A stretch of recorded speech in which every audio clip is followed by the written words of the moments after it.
ఆరావళి పర్వతాలు భారతదేశపు పర్యావరణ భద్రతకు రక్షణ కవచంలా నిలుస్తున్నాయి. గుజరాత్ నుంచి ఢిల్లీ వరకు విస్తరించిన ఆరావళి పర్వత శ్రేణులు కేవలం భౌగోళిక నిర్మాణమే కాదు, ఉత్తర భారతదేశ వాతావరణ సమతుల్యత, భూగర్భ జలాల పరిరక్షణ, జీవ వైవిధ్యానికి కీలకంగా ఉన్నాయి. అయితే దశాబ్దాలుగా సాగిన అక్రమ మైనింగ్, అశాస్త్రీయ అభివృద్ధి కారణంగా ఆరావళి తీవ్రమైన పర్యావరణ సంక్షోభాన్ని ఎదుర్కొంది. పురాతనమైన ఈ పర్వతాల్లో మైనింగ్ నిషేధం సహేతుకమైన నిర్ణయం, ఆహ్వానించదగ్గ పరిణామమని పర్యావరణవేత్తలు సమర్థిస్తున్నారు.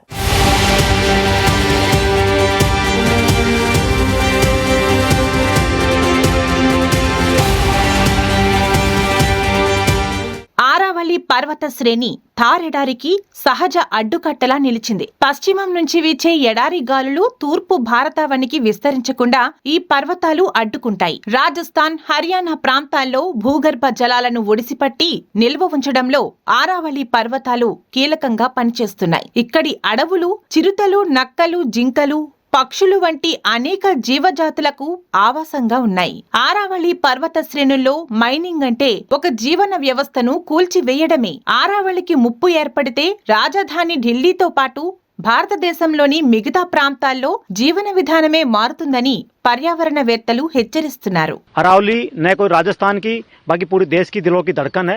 मैं समझता हूँ हमारी आत्मा हमारी माँ के समान है। अरावली के साथ छेड़खानी हम नहीं होने देंगे। ये कोटपुतली बहरोड जिले का नारायणपुर क्षेत्र का जो अरावली पर्वतमाला की सबसे ऊंची चोटी है बिलाड़ी, वहाँ के हम स्थानीय निवासी सब इस चीज का विरोध कर रहे हैं और सरकार से मांग करते हैं कि समय रहते हुए इस फैसले को वापस ले।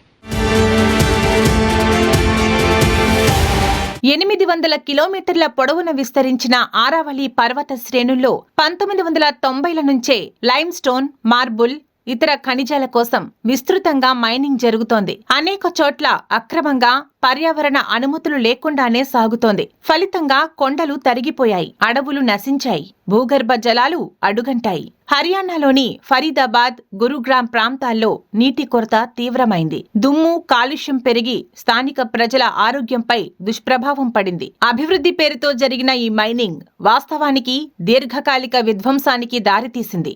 దేశంలోనే పురాతనమైన ఆరావళి పర్వత శ్రేణులను కాపాడాల్సిన ప్రభుత్వాలు బడా కంపెనీల ఒత్తిళ్లకు తలొగ్గి నిర్ణయాలు తీసుకుంటున్నాయి. పౌర సమాజ సంస్థలు, పర్యావరణ సంఘాలు ఆందోళన చేస్తున్నా ప్రభుత్వాలు పెడచెవిన పెడుతున్నాయి. చట్టంలోని లొసుగులను ఆసరాగా తీసుకుని అక్రమార్కులు దండుకుంటున్నారు.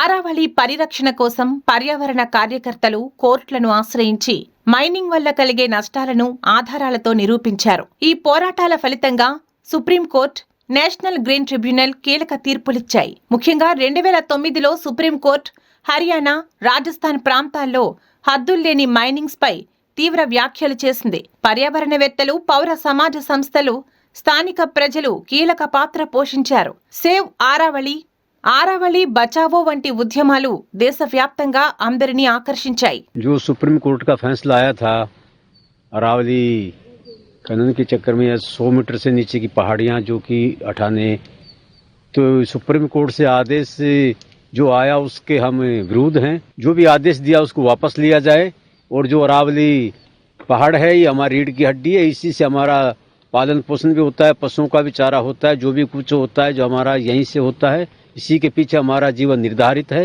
अगर इससे ऐसा खिलवाड़ करेंगे तो हो सकता है कि जनता जनार्दन है कैसा भी रूप बदल ले। कल हो सकता है कि आके कहीं धरना हड़ताल कर दे या और कुछ कर दे।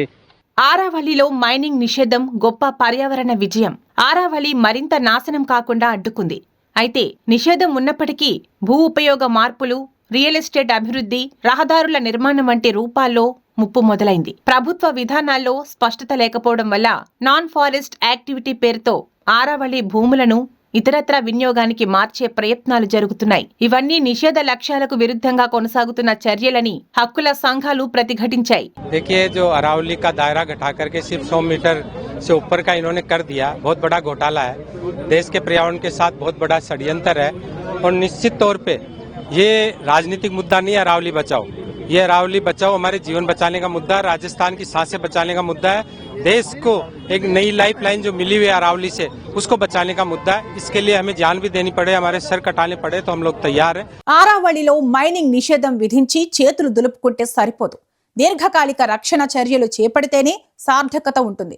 జంతు వృక్షజాలాన్ని పరిరక్షించేందుకు స్థానికుల సహకారం తప్పనిసరి. పర్యావరణ పరిరక్షణపై విద్యార్థులకు పాఠాలతో పాటు క్షేత్రస్థాయిలో అవగాహన కల్పించాలని పర్యావరణవేత్తలు కోరుతున్నారు. నిజానికి ఆరావళి పరిరక్షణ కేవలం నిషేధంతోనే సాధ్యం కాదు. అడవుల పునరుద్ధరణ, స్థానిక వృక్షజాలాన్ని తిరిగి పెంపొందించడం, అక్రమ నిర్మాణాలపై కఠిన చర్యలు అవసరం. ఆరావళి పరిరక్షణలో స్థానిక ప్రజలను భాగస్వాములుగా చేయడం ముఖ్యం. పర్యావరణ విద్య, పారదర్శక పాలన, శాస్త్రీయ అధ్యయనాల ఆధారంగా విధానాల రూపకల్పన జరగాలి. ఆరావళిని నో గో జోన్ గా ప్రకటించి దీర్ఘకాలిక పరిరక్షణ చర్యలను చట్టబద్ధం చేయాల్సిన అవసరం ఉంది. हमने 240 इंडस्ट्रियल एरिया में 226 में पीएनजी गैस की सप्लाई कर दी. हमने कहा कि मैक्सिमम चीजें आप गैस बेस पे ले जाइए. फिर जो हमारे थर्मल पावर है उसमें दिल्ली के आसपास जो है उनका नई टेक्नोलॉजी में वो जाए, उसको हमने बनाने का काम किया. तो फ्यूल एक बड़ा विषय है, ग्रीनिंग बड़ा विषय है, डस्ट मैनेजमेंट एक बड़ा विषय है, और नेशनल क्लीन एयर प्रोग्राम में प्रधानमंत्री जी ने जो पूरे मानक हम लोगों ने तय किए हैं, फाइनेंस कमीशन से जो सपोर्ट दिया है. ఇక ఆరావళి పర్వతాల్లో మైనింగ్ నిషేధం న్యాయ పోరాటం ఫలితం మాత్రమే కాదు, పర్యావరణ చైతన్యానికి ప్రతీక. ఈ విజయం శాశ్వతం కావాలంటే, భవిష్యత్ తరాలకు సురక్షితంగా అందించాలంటే నిరంతర అప్రమత్తత అవసరం. అభివృద్ధి, పర్యావరణ పరిరక్షణ మధ్య సమతుల్యత సాధించినప్పుడే నిజమైన స్థిరమైన పురోగతి సాధ్యమవుతుంది. ఆరావళి పర్వత శ్రేణులను పరిరక్షించడం అంటే ప్రకృతిని మాత్రమే కాదు, మన భవిష్యత్తును కాపాడుకోవడమే. ఆరావళి పర్వతాల్లో అక్రమ తవ్వకాలకు ఎవరు బాధ్యులని ప్రశ్నిస్తే జాతీయ పార్టీలైన కాంగ్రెస్, బీజేపీలు ఒకరిపై ఒకరు నిందలు వేసుకుంటున్నారు. నిషేధం విధించినా ఇప్పటికీ సుమారు 700 గనుల్లో తవ్వకాలు యథేచ్ఛగా సాగుతున్నాయని సమాచారం. భవిష్యత్ భారతం మనుగడ సాగించాలంటే ఆరావళి పర్వతాల పరిరక్షణ ఆవశ్యకం. ఇందుకు ప్రజల భాగస్వామ్యంతో ప్రభుత్వాలు పటిష్టమైన విధానాలు రూపొందించాల్సిన అవసరం ఉంది.